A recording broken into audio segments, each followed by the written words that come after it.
Today, mag-explore kami ng office dito sa New York. So we've been thinking about it for the entire month.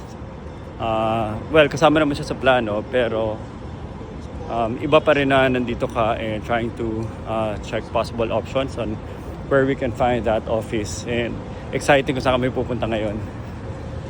Re-reveal natin mamaya.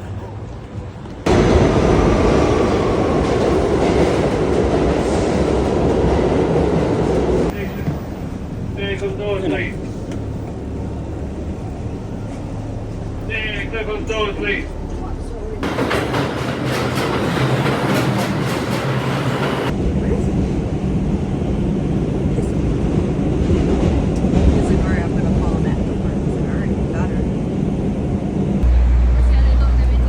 Wall Street, baby, let's go.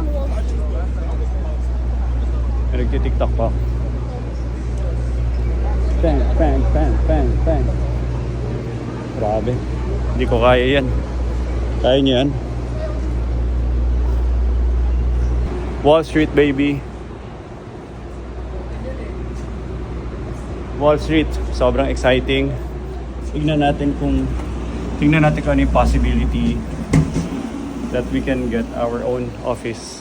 Not only in New York, di ba? In the middle of Wall Street. Ganda ng lobby, oh. Si Khalid. So, nasa exploratory days tayo of exploring possible options. Ganda pati dito. Ganda dito. May Grand Piano pa, tapos paglabas mo, New York Stock Exchange. So, pwede mo tutugin ng piano? Matutuloy na yung ano natin, MFT. Khalid, kailan matuloy na yung MFT? Ayun yun. Madrid Financial Tower. Wow. Kasi pag may HQ ka na sa New York, Wall Street. Madrid, wow, financing. Okay, let's go. Wala pala si Tracy dito. Wow.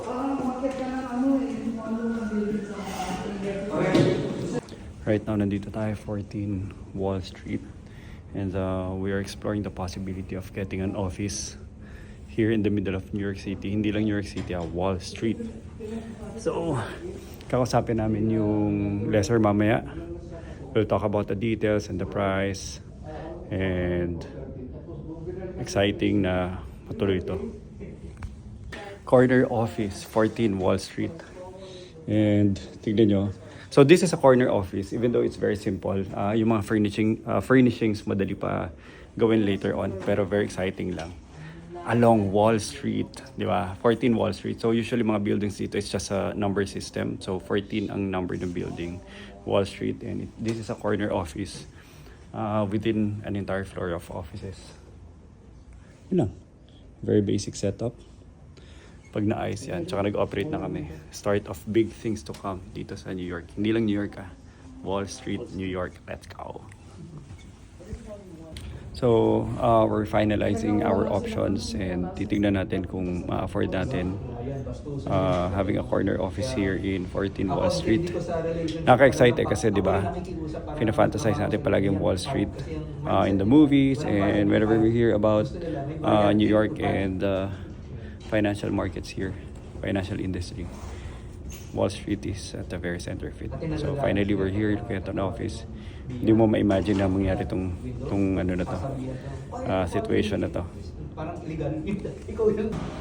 Ano, so 14 Wall Street. And pagpalabas ka na sa building, if ever we continue here, if ever we book this one or rent, paglabas mo dito sa 14 Wall Street. So this is 14 Wall Street. Paglabas mo, nandito na kagad yung New York Stock Exchange. Yan o. New York Stock Exchange. So kapitbahay namin ng New York Stock Exchange. Along Wall Street. Very exciting, very prestigious. And excited lang na matuloy na tong Wall Street address natin dito sa New York City. Diba? At the very center. Wala nga ako ilang ibang alam na street ang New York. Like if you'd be asking me kung anong street ang alam ko sa New York City, coming from the Philippines, ang alam ko lang Wall Street. And ito na, potentially we can get one here along Wall Street. Ang main street dito for the almost all of the financial institutions here would be Wall Street and Broad Street.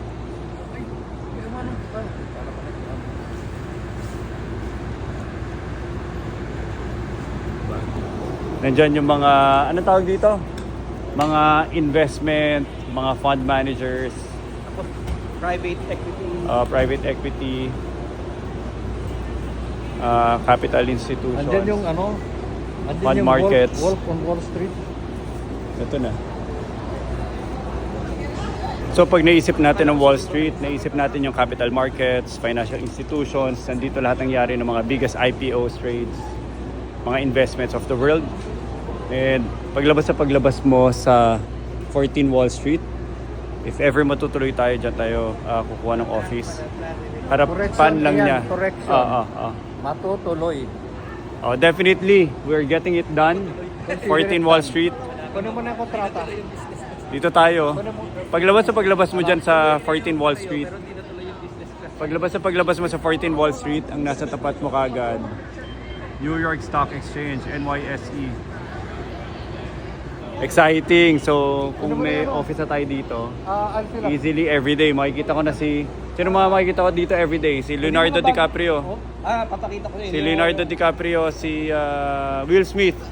Doon sa ano niya, Pursuit of Happiness. New startup, iba dyan yung kalenda. Tsaka pag may bagong listed na new startup, dito binibel sa New York Stock Exchange. San Francisco yun. So pag kunwari publicly listed ka na dito sa New York Stock Exchange, dito yung binibel nila sa loob para ma-signal lahat ng mga traders and brokers of possible new company listed in the New York Stock Exchange. Sobra exciting. New York Stock Exchange, 14 Wall Street.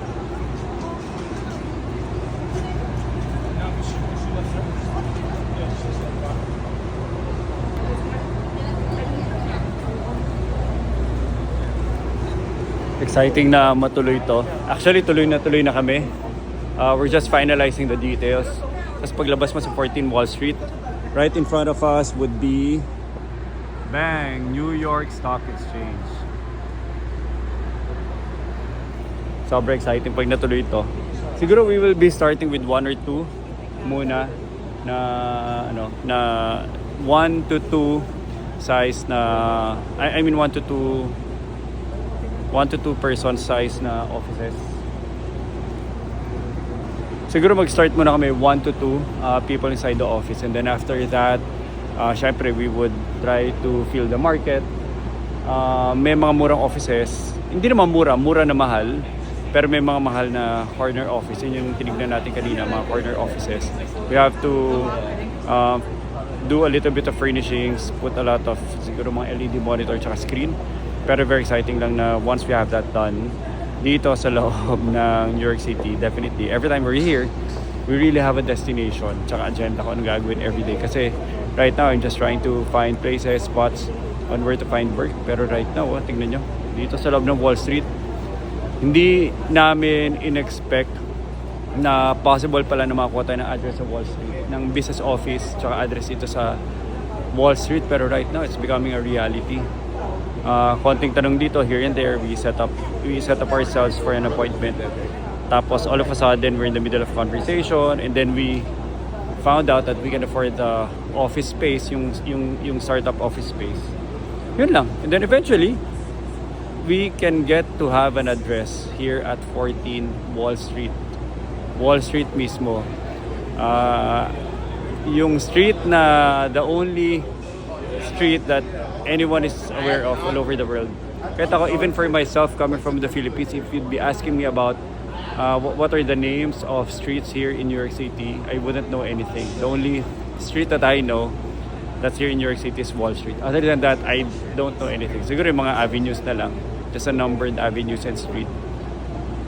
Pero Wall Street, very exciting. Very excited for the future. Tapos right in front of us, New York Stock Exchange. OMG, tuloy na. Definitely we will get an office here, 14 Wall Street. Tapos paglabas mo, New York Stock Exchange, baby. Grabe, kaya totoo talaga enjoying the mix. We're really mixing things up. This 2026, despite all the global conflicts, we're still trying to find ways to move forward. Exciting lang. Syempre, start small, bootstrap, humble beginnings lang. We're trying to get the smallest office possible as a starting point. Get ourselves accredited. And then once we get that up and running, siguro we'll explore the hindi ko muna ikakwento yon. And then after that would be, hopefully to start with 1 or 2 people here in the US, employees. And who knows what the future holds. Pero nagkakaroon lang ng meaning tsaka reason why we are here in the US. So ito na, New York Stock Exchange, 14 Wall Street.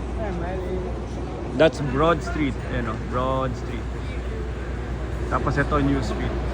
Ngayon ko lang din naririnig itong mga street na ito. New Street. So hopefully we can all connect the dots and make it happen. Let's go.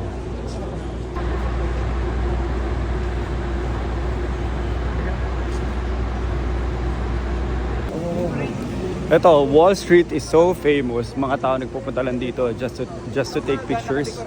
Wall Street. Astig, di ba? And this is the New York Stock Exchange.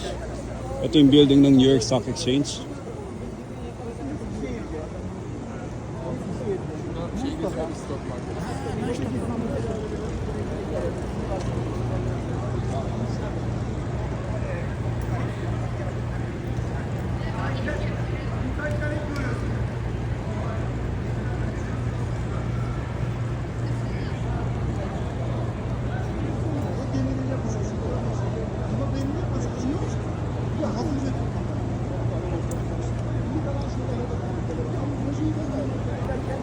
New York Stock Exchange.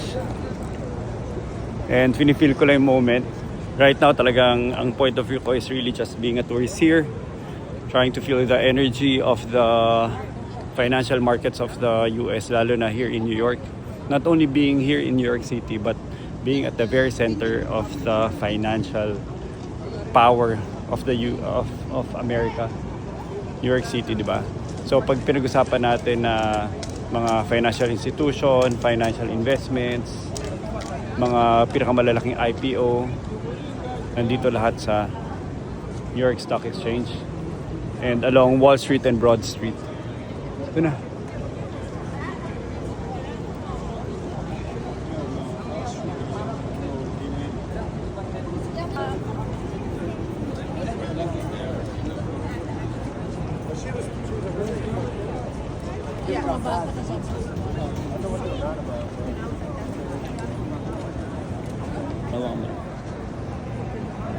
Yan lang. Nakatayo lang ako. Kasya na ako. Kasya po. Yeah. Yung sapatos.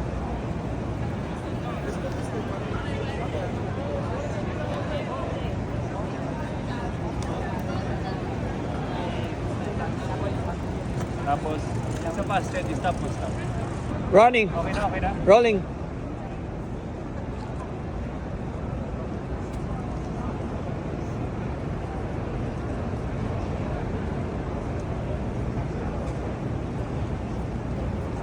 Tara. Ayan. So finally, we have arrived to a conclusion here in New York City. It's not anymore being a tourist. Pero when one door closes, di ba? When we're having problems in Dubai, but definitely Dubai will recover soon. Hindi ko inakala na just being here in New York City as a tourist at the very start, pero later on it would turn out, di ba? We would become business owners and investors here in the US. And one of the best starting point, hindi ko rin in-expect the best starting point would be to get an office not only in New York City but the main street of New York, which is Wall Street.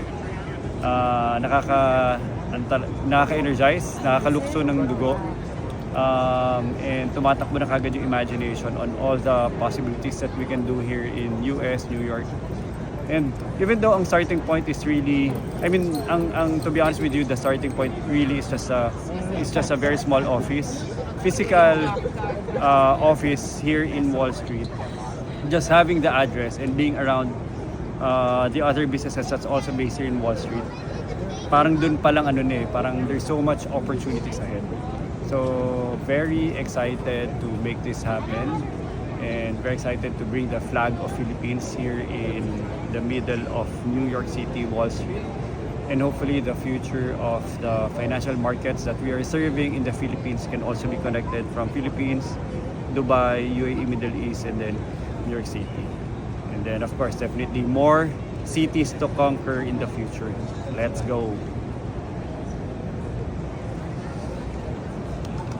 Okay, tara. Akot.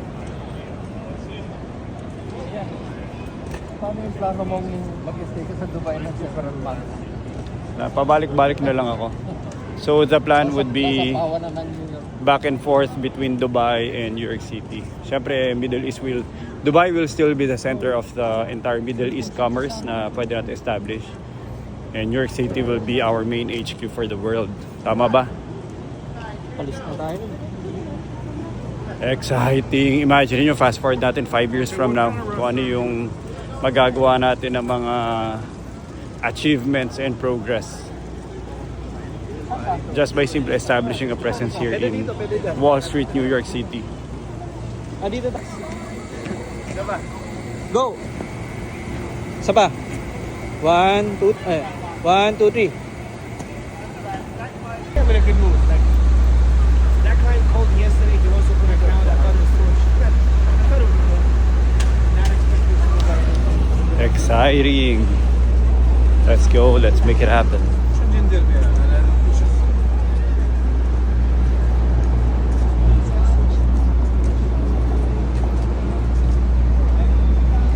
Yeah, marami nasa McKinsey. Baker McKinsey, di ba? Makinti lang yan. Grabe ganda, no? Building ng McKinsey Building. Building ng McKinsey Building. Yun na lang.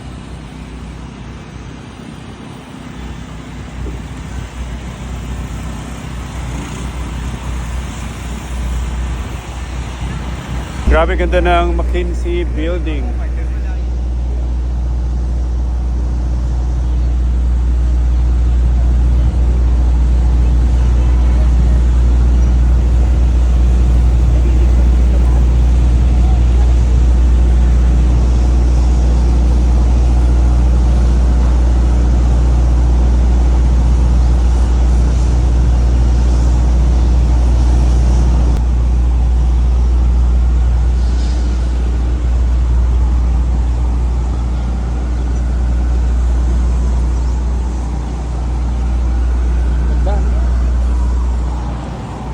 Ganda sobra. So ito, McKinsey Building, Liberty Street, corner Church Street. Makikita natin si McKinsey Building. Sobrang ganda. Kita ka daw, tingin ka sa baba. Tingin ka sa baba. Center, sabi ko sa'yo, center eh. Center of the entire thing. Ano, binibideo ko ito. Tara, tara. Dito tayo. Errol. Video ko. Yeah, let's go. Errol, long-time friend. And ano ba, founder of Pharma Tech startup here in the US. Ilang years na? 10 years. 10 years. Pero friend ko na to for like 20 years? Yeah, more. Let's go. Alam niyo mga napapanood nyo na puro mga trash talk basketball games dito sa New York. Khalid, anong area tayo? Khalid, anong area to? Hindi ko alam. Ito, very popular sa TikTok. Yung mga basketball games dito. Puro mga 1v1, 3v3, na may mga trash talk.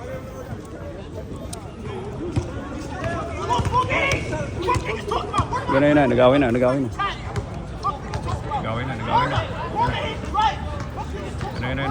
Suntukan na.